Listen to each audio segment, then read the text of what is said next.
Welcome to another episode of Teachers in Business. Today, this is episode 25, and it is going to work a little different.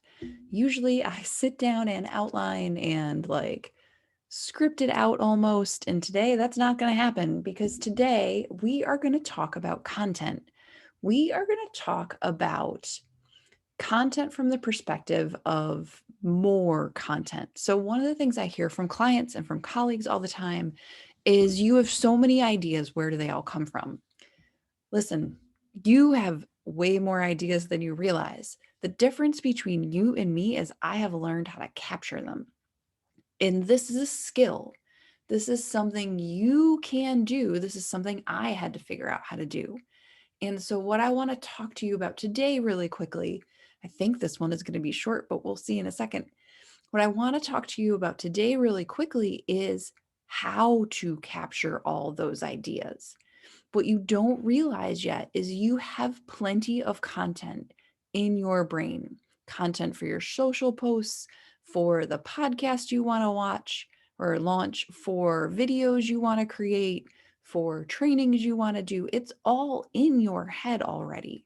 You just haven't figured out yet how to pull it out.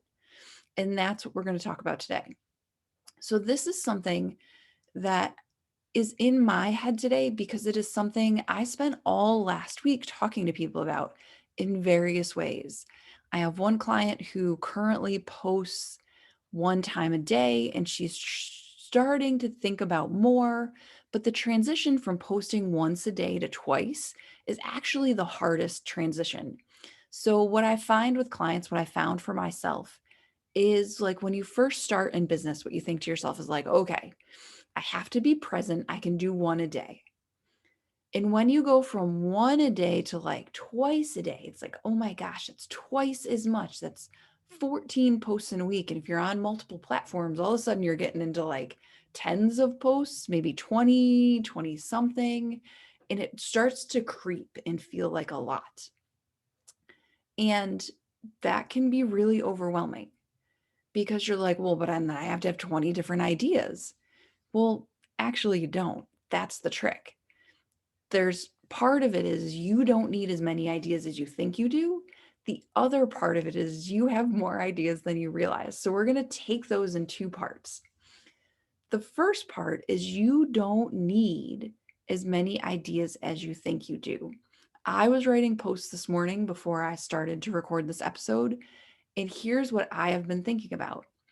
I know that as a coach, one of the things I talk about ad nauseum, it is like my crusade in life, is simplicity, is how to keep things simple, checking in with yourself on keeping things simple, on letting things be simple. And so I think this morning I tend to post, 3 or 4 times a day over the course of the week. There's some videos mixed in, and most of those I do live, and there are trainings a couple times a month.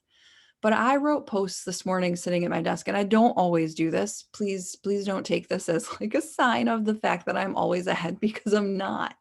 And that's okay. This morning I sat down and wrote the posts for basically Monday through Thursday this week. So what's that? Like 15, 16 posts. Out of those 15, 16 posts I wrote, 5 of them were about simplicity in some way. One of them was just like a graphic and a question. One of them was a story about simplicity. One of them was just a straight question related to goals and keeping them simple. I think another was a picture. I mean, the thing about it is you can take one concept, one thing that really matters for you and your business, and talk about it all the ways. Think about if you're teaching a student or a kid or one of your kids something new or something really important. What you do is let them play with it. You let them touch a version of it. You have them write about it. You have them sing a song. You have them watch something on it. You read something about it. You do it all the ways. So you can take one idea, one core idea for you and your business, and you can talk about it all the ways. And here's the thing. I could write 5 posts about simplicity this week, and I could write 5 more next week because the people who are in my world are trying to make their lives simpler. They're trying to make their businesses simpler. So there's no case where they have heard that from me enough, where they don't need another prompt to keep it simple. Like I need it myself. So that's the other part of this. You can say it 5 ways, and then you can say it 5 more ways, and people are not going to be tired of hearing it. So think about those core ideas in your business. Think about, for me, their simplicity, their consistency, its evaluation. Or these are the things that I talk about time and time and time again. What are they for you? And how many ways can you think of to talk about them this week? Pick one. Try it all the different ways. Okay. For me, and then try it again next week. My people don't get tired about hearing about how to make things simpler, right? We can always all make things simpler. We all get lost in complexity. So I just keep talking about simplicity in all the ways that I can think of. And sometimes I'm thinking, I'll sit around and think and be like, oh, there's another way. And they'll just appear. So think about those core ideas and stick with them. I have a list in a notebook of core ideas. It sits on my desk. And when I'm like, oh God, what do I say next? I go back to them and I think like, oh, you know what? Evaluation is one of my core ideas. How have I talked about this week? What are some other ways I can do it? Okay, so that's one side of this coin. You can take your core ideas from your business, almost like pillar ideas. I have one client who calls them her pillar ideas. Think of them as like the underpinnings, the foundation of what you're teaching and selling and marketing to people. What are those core ideas?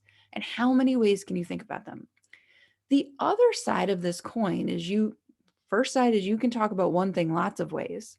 The other side of the coin is that you have more ideas than you realize. You have lots of ideas. If you've never read Big Magic by Elizabeth Gilbert, you should go read it. This is one of those things from that book that sticks with me. She talks about in that book ideas like almost like birds that fly around and land on us. And if we don't acknowledge them, they fly away, right? They might come and touch us a bunch of times, but if we're not interested in capturing them and saying hello, then they go find someone else. She talks about it in a slightly different way, but that's the way like my brain has interpreted it over time. Listen, you have ideas all day long for little tiny posts. What you probably don't have is a way to capture them. And that is what you need. For some of my clients, it is a notebook. For some of my clients, it's the note app in their phone. For me, it's Google Keep, which is a note app, and it's in my phone. And my Google Keep app is like 17 versions of crazy, quite honestly. It is an endless supply of like half-formed ideas. Listen, not all of them get used, but they're all these little bits of things. Sometimes they're like complete posts. Sometimes I have an idea and I sit down and I just write it all out in my phone really quick. Sometimes that takes, like 3 minutes. Happened to me yesterday twice. Sometimes it's like a little snippet of something I want to talk about. Like every now and then I'll read you some of my crazier notes. One of them says confession of a nosy neighbor. The other one says doubt vacation. Then there's one that says peanut butter focus. The best number is 51. These are all things I've written about at some point.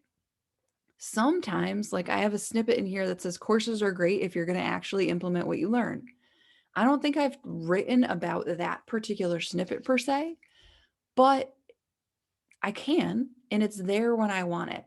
So what happens is if you start to collect the ideas that pass by your brain that sort of flit by like birds in the air, if you just get yourself to pause and take a second and capture it, maybe later you'll know what it means. Maybe you won't. Sometimes I write things down right before I lay down in bed, and the next morning I look at them and I'm like, what in the world was that? Or some of the magic that you had in that moment when you had the thought has sort of leaked away. But a lot of times I write those things down and I keep them in my notes app because, a month from now, as I'm scrolling through my phone and I'm thinking like, what idea? What do I want to talk about today? All of a sudden it's like, oh yeah. And I re-grab the magic. The key to this is not judging your ideas. This is a free for all. This is meant to be like all the ideas are valid. Just throw them all in there. It's okay. They're all worth something because you had them, right? So making the transition where you're posting more, you're sharing more has to come with it less judgment of yourself and less wanting the idea to be perfect. I am constantly fascinated. Like I'll have a post I'll write and it'll be like, yes. And I'll have thought really hard about it. And I'll be like, this is the post. This is amazing. People are going to love it. And you put it out in the world and people are like, do, do, do, do, do. Nothing. And then I'll have like a little tiny post fly by the seat of my pants, like stood at the kitchen counter, typed it and shared it. And people will be like, this is the best thing since sliced bread. And you're like, what the heck? But that's how it works. You can't predict what's going to strike people right in the right moment. That's not how it works. So what you do is you just keep going. You don't need to judge the ideas. You just need to share them. I have a client who one of the things she realized working together is that she has a lot of good to share. And when she doesn't share it, she's actually doing a wrong because she is holding back useful things from other people. It's like if you had the cure for someone's lifelong problem and you didn't share it, it would be like immoral, right? It'd be a terrible thing. If you knew how to fix what they had going on and you were just like, yep, nope, don't know how to share it. That's the thing. Sharing effectively, posting more, all it takes is practice. It is a matter of deciding that you can write about something 10 different ways and being cool with it. Like nobody cares if you repeat yourself. They need you to repeat yourself. Honestly, I need you to repeat yourself. I need to repeat myself to myself. I need to see an idea a lot of different ways. It is a matter of capturing all the good ideas you have as they go by and just finding a way to use them. And then you can sit down like me, like this morning, I went into my notes app when I sat down to write and I emailed myself a bunch of the little snippets, like 5 of them, and turns them into posts. So for me, 5 little snippets goes a long way because then I'm interspersing it with, an invitation to my email list, a post about this week's podcast episode, a invitation to my group, all the other things, a chart that I made this week about how business doesn't have to be so miserable, which is going to be great. It'll be posted later in the week. You'll have to come find it.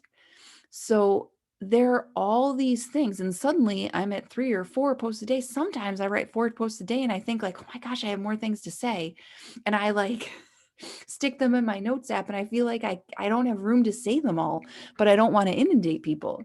But actually, I'm not inundating people. People want to hear what I have to say. And that's one of the core beliefs in here. So in the end, there are a couple of core beliefs that come with posting more, sharing more content, being more visible. One of them is people want to hear what I have to say. People want to hear what you have to say. They come to you because they believe in you, because they like what you're saying, because it's useful to them. So people want to hear what you have to say is a core value, core thought to have here. The next one is my ideas are all good enough right now. That's something I think all the time. Even my like weird analogies, my crazy half-formed ideas, they're all good enough right now. They're all useful to someone right now. And then the last one I think all the time is this idea might help one person take one step. And listen, if you have an idea that might take one person one step, it's important to share it because otherwise, what if they don't take that step at all? Right? Maybe your one idea for that one person is the thing they need. Maybe that step is the one that makes all the difference for them. What if you didn't share it? What do they do then? So if you go back to thinking about it as a service, as a way for you to give what you have to others, suddenly it lightens the load of it, right? Because in the end, it's not about you. All these things you're sharing are for the people that are with you. They're for the people that want to be with you. They're for the people that are going to discover you and be like, oh, she's the bomb. They're going to be for the people that need you in the moments when things are hard and that come to look at what you have for inspiration. They are how you serve as inspiration. So think about all the ways that you can say your core ideas. Start to find a method for capturing little bits of ideas that float past your brain, and then start to use them. And then finally, the last thing I would say is remember that imperfect is all there is. There is no perfect post. There is no perfect offer. There is no perfect time of day. There is no perfect post for a certain platform. There is none of that. None of it exists. It's not a thing. Imperfect is the only way it is. It's the only option. So if you're cool with imperfect, just go. Man, I post typos at least 3 times a week where I'm like, oh my God. And I proofread things, but it still doesn't fix everything. And it's okay. Be imperfect. Share your content. Share your good ideas. That is what will help people learn about you and what you offer and the business you're trying to grow. You have all the ideas. It's just a matter of accepting them from the universe, right? Of letting them come and then sharing them through yourself. So that is it. Go create all the content. And if this sounds crazy or you want more of this, either way, either you're like, man, she's nuts. How do I actually do this? If you're stuck on how do you actually do this, come. Let's talk about it. Come set up a time, go to my website, which is torpycoaching.com, set up a time, let's talk. And if you're like, oh, yes, more of this and more of this, there's more podcast episodes, but also what we do in one-on-one coaching is this and then some. Like we do all the best things one-on-one, where we get the things that are perfect for exactly you that you need in that moment. Like at least 3 times a week, I ask somebody a question and they're like, oh, that makes all the difference. Man, that's what one-on-one coaching is for, because it's this, but it's exactly for you in the moment you need it. It's so much fun. So if you want more, come, let's talk about that. You do the same thing. Go to my website, which is torpycoaching.com, and book a time to talk. I can't wait to talk to you about content and business and all the things and building a business you love and not driving yourself insane. Because man, my core values are keeping it simple, evaluating the heck out of it, and being crazy consistent in the way that works for you. Doesn't need to be this hard. I promise.